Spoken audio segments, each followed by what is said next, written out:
Gimana caranya naik gunung? Di video YouTube pertama gue ini gue akan dedikasikan untuk pendaki gunung yang baru pertama kali mendaki, atau lu baru mendaki kedua kali, ketiga kali, lu perlu video ini. Jangan lupa tonton videonya sampai habis karena di video ini akan bahas semuanya. Dan jangan lupa subscribe supaya gak ketinggalan. Akan ada Google Spreadsheet yang kepake di video ini, jadi jangan lupa cek di deskripsi video, diklik linknya supaya lu bisa ngerti apa yang gue omongin.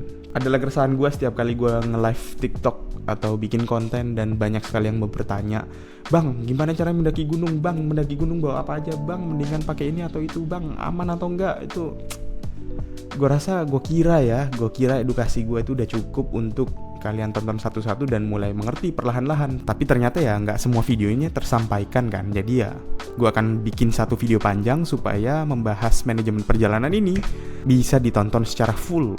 Jadi jangan lupa nonton video ini sampai habis. Mendaki gunung itu penuh dengan resiko. Lu nggak bisa meremehkan mendaki gunung. Lu nggak bisa bilang bahwa, "Bang, gue biasanya kalau tidur juga di lantai. Bang, tidur juga biasanya di bawah pohon kalau di puncak. Bang, biasa juga kalau seandainya gue di pantai tidur di pasir langsung gitu." Beda. Kalau mendaki gunung resikonya lebih tinggi. Tubuh lu tidak terbiasa dengan dinginnya. Lu tidur di tanah, ya tanah itu akan terus-menerus memproduksi dingin. Lama-lama lu hipotermia dan meninggal. Gitu. Jadi lu harus mendaki sama orang-orang yang tepat. Nah, jadi pilihannya kalau mendaki gunung ada 3. Yang pertama adalah lu mendaki bareng sama open trip, dimana hampir semua yang lu perluin itu disediain sama open trip. Mulai dari kendaraan yang nganterin lu sampai ke base camp dan diantar pulang lagi. Habis itu dari base camp itu by the way adalah tempat peristirahatan. Jadi mobil nyampe ke base camp, nah itu adalah kaki gunungnya. Jadi dari base camp sampai ke atas itu akan dianterin juga sama timnya. Jadi timnya akan ngarahin lu supaya nggak kesasar. Habis itu ada sweepernya yang menjagain kalian semua dari belakang, dia nggak akan nyalip. Jadi semua pendakiannya resikonya lebih aman lah gitu. Sampai ke tenda dan makan di gunung pun semuanya diurusin sama mereka. Nah, apa yang harus dipersiapkan sama lu? Kita langsung aja ke Google Spreadsheet yang udah gue siapin di deskripsi video. Jadi di linknya lu bisa ngeliat semua barang yang kamu perlukan itu, langsung diklik aja. Nah, di bagian data ini langsung ke bagian template. Kalau udah di bagian dashboard itu ada banyak sekali pilihan. Kita abaikan aja semuanya karena kalau open trip semuanya udah diurusin. Jadi kita tinggal terima beres. Kita langsung aja ke list barang yang dibawa. List barang yang dibawa diklik. Nah, di sini tuh ada pilihan barang kelompok, pribadi, dan pribadi opsional. Jadi langsung aja difilter karena barang kelompok itu udah dibawain sama timnya. Mulai dari tenda, kompor, nesting, gas, dan makanan di gunung semuanya udah disiapin sama mereka. Jadi langsung difilter aja. Minum sih tapi lu harus bawa sendiri ya by the way. Nah, jadi ini difilter, kelompoknya dihilangkan. Nah, barang pribadi ini yang harus lu bawa. Mulai dari matras, jaket waterproof, dan segala macam lainnya. Lu tinggal pilih aja. Kalau pribadi opsional itu kalau lu mau bawa boleh, kalau nggak dibawa juga nggak apa-apa. Oh, gaiter juga masuk ke pribadi opsional ya, karena nggak semua gunung harus bawa gaiter. Kalau gunungnya berkerikil seperti Gunung Rinjani baru lu harus bawa gaiter gitu. Nah, jadi pendakian sama open trip itu gitu aja. Persiapan fisik, mental, dan semua equipment yang tadi gue sebutin itu harus lu bawa. Jadi resikonya memang kebanyakan ditanggung sama open tripnya, sama penanggung jawabnya. Nah, PR lu adalah menemukan open trip yang kredibel. Itu. Terus yang kedua adalah mendaki bareng temen. Gimana caranya mendaki bareng temen? Lu harus nyari partner mendaki yang tepat. Bukan orang-orang yang merasa dirinya sudah mengerti gunung padahal baru mendakinya gunung perahu, papandayan, terus dia merasa bisa menggendong lu, meng-carry lu dalam kondisi badai, dalam kondisi mereka kehabisan air, kehabisan gas, mereka bisa meng-carry lu. Enggak gitu. Ada kondisi dimana lu ketemu kabut, habis itu lu kesasar di jalan, gimana tindakannya? Itu luar biasa serius resikonya. Resiko banyak sekali resikonya. Jadi lu harus nyari orang yang tepat. Pendaki itu harus punya pengalaman dan knowledge yang tepat. Jadi mereka harus punya basic. Kalau di open trip hampir semuanya disediain, termasuk orang-orangnya yang kredibel. Mereka udah pengalaman mungkin puluhan tahun, mereka udah mendaki gunung, bahkan mungkin sebelum lu lahir mereka udah mendaki gunung. Jadi ya begitulah, tergantung reputasi open tripnya. Resikonya lebih minim kalau open trip, tapi kalau lu mendaki bareng teman-teman ini juga boleh aja, asal lu udah persiapan. Lu harus ingat kalau lu belum pernah naik gunung berarti ada resiko yang lu belum tahu nih. Resikonya tuh apa aja gitu. Lu nggak bisa ukur resikonya. Karena semakin terukur resiko yang lu hadapin di gunung, semakin aman. Sama kayak naik pesawat kan. Pesawat kalau naik terus jatuh ya lu mati gitu. Nah, tapi kenapa bisa aman? Karena semuanya punya protokol, semua punya tindakan. Jadi resikonya kecil. Gitu. Kalau resikonya belum bisa lu ukur, ya lu siapin semua worst case yang kemungkinan terjadi itu, lu siapin tindakannya tuh apa gitu. Pokoknya setiap kali perjalanan deh yang nggak bareng sama open trip, lu siapin semuanya dengan manajemen perjalanan yang pakai dokumen ini. Andai dokumen ini gue jual, gue mungkin kaya kali guys. Jadi di dokumen perjalanan ini lu mulai dari dashboard dulu. Di dashboard ini ada banyak, ada itinerary, peserta, analisa gunung, list barang yang dibawa, gimana cara kesananya, budget, GPX file for smartwatch itu untuk map supaya lu nggak kesasar. Terus daftar simak-simak di mana juga lu bisa sediain juga supaya kelompoknya rapi gitu. Mulai dari yang pertama itinerary. Ini adalah rundown di mana lu bisa dapat gambaran lah kira-kira targetnya nyampe segini jam berapa, nyampe ini jam berapa, nyampe ini jam berapa gitu. Itu penting untuk menentukan kira-kira target sampai pos sekian jam berapa, target sampai ini jam berapa, supaya biasanya kalau mendaki gunung sih kalau ketemu malam tuh agak lebih banyak masalah gitu loh. Kalau ketemu malam ada kabut, terus cuaca makin dingin, kalian sebagai orang-orang yang baru pertama kali mendaki tidak siap dengan kedinginannya, base layernya tidak hangat gitu loh. Jadi ya itu itinerary ini penting banget untuk lu atur, susun dengan rapi, serapih mungkin. Mau gue susunin, nanti akan gue sediain link traktir untuk nyusunin manajemen perjalanan buat lu. Tuh, terus yang kedua adalah peserta. Nah, peserta ini juga penting. Peserta itu harus dibagi role-nya supaya lu gak ribut di perjalanan di gunung. Nanti lu yang harusnya masang tenda. Waduh, masa gitu aja harus diributin guys. Semua role tuh harus jelas. Jadi contohnya nih, Gin sebagai leader. Ya leader itu harus ngatur timnya, harus ngambil keputusan yang berat. Misalnya dalam kondisi dimana timnya itu harus ada yang bergerak duluan karena rebutan spot tenda gitu. Nah itu yang bikin keputusan itu ya si leader.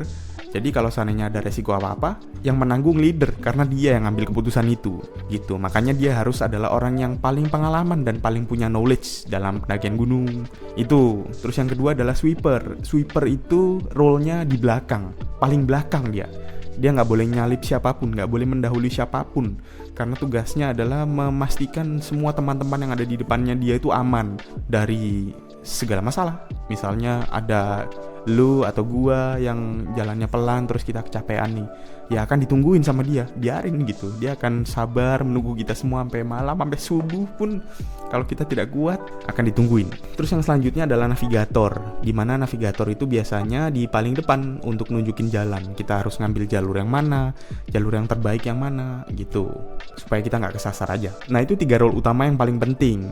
Role sisanya itu biasanya ada tim hore seperti dokumentasi.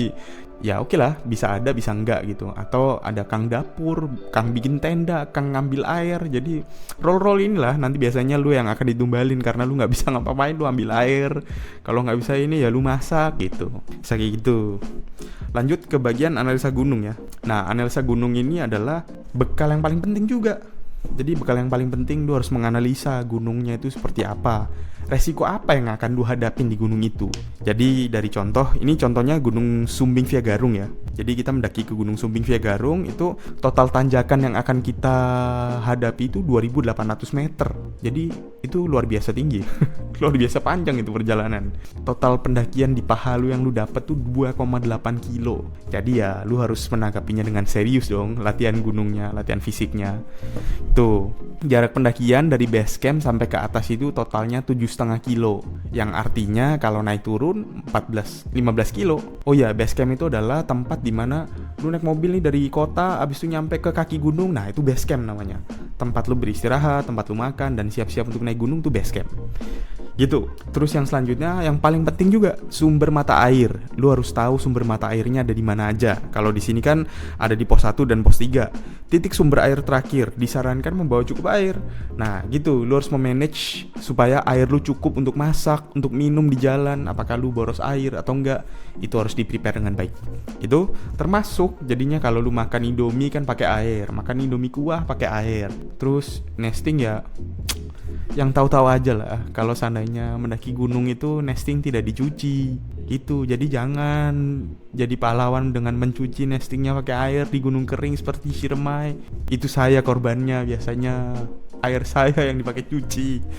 Oke, lanjut, yang dianalisa lagi adalah ya jumlah posnya. Jadi supaya lu bisa estimasiin waktu dari pos 1 ke pos 2 berapa lama, dari pos 2 ke pos 3 berapa lama, supaya tidak ketemu malam gitu. Nah, yang di bawahnya lagi ada zona. Jadi zona ini biasanya untuk lu nganalisa apakah gear yang lu bawa cukup proper untuk mendaki gunung ini, seperti gaiter yang gak harus dibawa tadi. Abis itu di bawahnya lagi adalah perkiraan cuaca dan suhu di gunung, supaya lu mendaki tuh, masa sih lu mendaki pertama kali mau langsung kena badai? Enggak dong. Ya biarpun Novo Amor, tapi itu nantilah di pendakian yang setelahnya, nggak sekarang gitu loh. Pendakian yang pertama kali sebaiknya dengan view yang lautan awan, terus sabana merbabu gitu. Selanjutnya lagi adalah logistik. Di sini bisa lu lihat contohnya adalah template sarapan pagi, makan siang, ada snack dan makan malam. Kita ambil contoh aja ya. Nasi goreng plus telur menu di sarapan pagi. Bahannya ada beras, minyak goreng, bawang merah, bawang bombay, bumbu dan telur gitu kan. Nah, semua bahan ini akan dijadiin di satu kantong supaya bisa didelegasiin supaya bisa didistribusikan, kok delegasiin, didistribusikan ke masing-masing orang, supaya yang bawa itu bukan cuma satu, berat nanti kalau yang bawa cuma satu gitu. Jadi distribusiin lah ini makanan-makanan ke masing-masing peserta gitu. Dibawa A, dibawa B, dibawa C, itu tulis siapa yang membawa makanan-makanan itu gitu ya. Jadi semua template masak itu jadi rapi dan tertata. Lu tahu jadinya porsi makanan mana yang masih cukup sebagai cadangan makanan lu jika terjadi sesuatu yang tidak diinginkan. Nah, selanjutnya lagi list barang. Tadi udah tahu ya, list barang itu karena ini mendakinya mandiri, tidak dikelola sama open trip, berarti barang kelompok pun harus lu kelola juga. Siapa yang bawa tenda, siapa yang bawa nesting, siapa yang bawa gas, itu dibagi rata lah gitu. Yang paling kuat aja yang bawa semuanya. Terus sampai ke gimana caranya ke sana itu juga lu cari semuanya. Habis itu budgetnya berapa lu hitung gitu. Kalau udah selesai ya udah.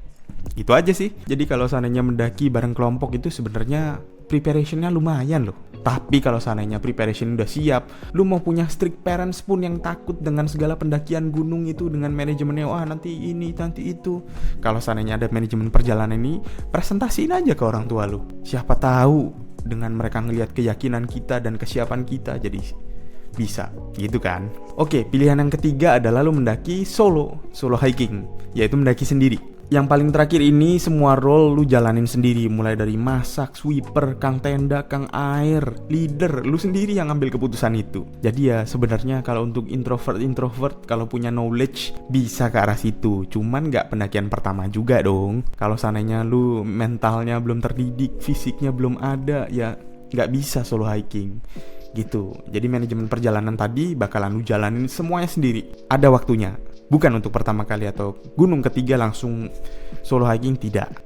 Ya kurang lebih gitulah ya. Lu tinggal nentuin aja lu mau mendakinya dengan cara yang mana, dengan rombongan siapa. Yang pasti lu harus tahu bahwa open trip juga punya reputasi. Lu harus pilih reputasi open trip yang bener.